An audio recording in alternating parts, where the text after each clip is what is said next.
Ouais. Et maintenant, hommage aux artisans, comme tous les jours cette semaine. Les célèbres artisanales de Chartres ont commencé il y a un peu plus d'une heure à Chartres. C'est le plus important rendez-vous annuel du savoir-faire des artisans. Ils sont 450 là-bas.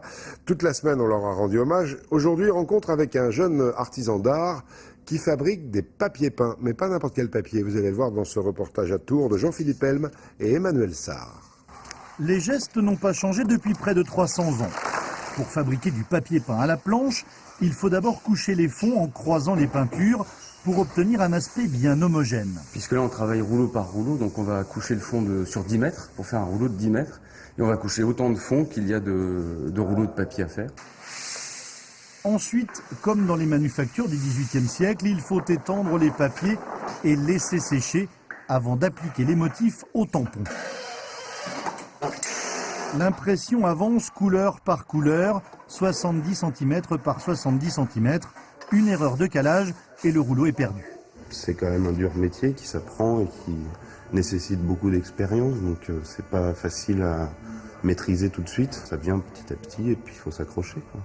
Pendant ce temps, Jérôme prépare la couleur suivante, le bronze, à l'ancienne, et c'est peu dire un savant mélange de pigments naturels, d'eau et de colle de peau de lapin. C'est-à-dire qu'on pèse chaque pigment, on pèse la quantité de colle de peau qu'il va falloir et la quantité d'eau qu'il va falloir. Tout ça c'est noté et donc si jamais on doit reproduire la couleur, ça se fait en 5 minutes au lieu de le faire en 1 heure à 2 heures. Pour l'impression de la deuxième couleur, même procédé que pour la première. Jérôme étale sa peinture d'un côté, vient la chercher avec le tampon pour la déposer avec sa presse sur le papier. Là aussi le motif avance lentement.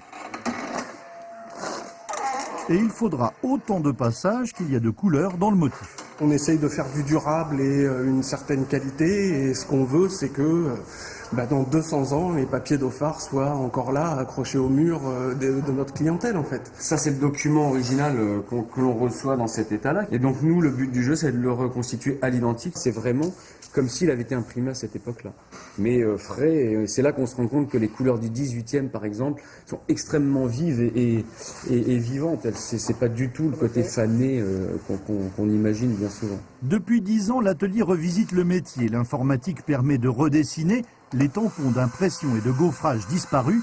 Un matériau composite remplace le bois, ce qui permet de créer de nouveaux modèles. Les designers contemporains sont séduits. Au sommet de l'art, l'impression à la cloche permet de créer des modèles uniques, la haute couture du papier peint. Et notre jeune artisan d'art vient d'ailleurs d'obtenir, avec une dizaine d'autres, un prix très convoité par de jeunes artistes, artisans qui ont le savoir-faire dans la main, dans les doigts. Il a obtenu le prix Liliane Bettencourt pour l'intelligence de la main, justement. À propos de belles choses, inauguration ce matin au Grand Palais d'une très belle exposition qui inaugure la saison de la Turquie en France. Ça s'appelle De Byzance à Istanbul. Il y avait le président turc. Inauguration par Nicolas Sarkozy, vous le voyez, très détendu, aux côtés du ministre des Affaires étrangères et du ministre de la Culture, Frédéric Mitterrand, qui, après la polémique qu'il a tenté d'apaiser hier soir sur TF1.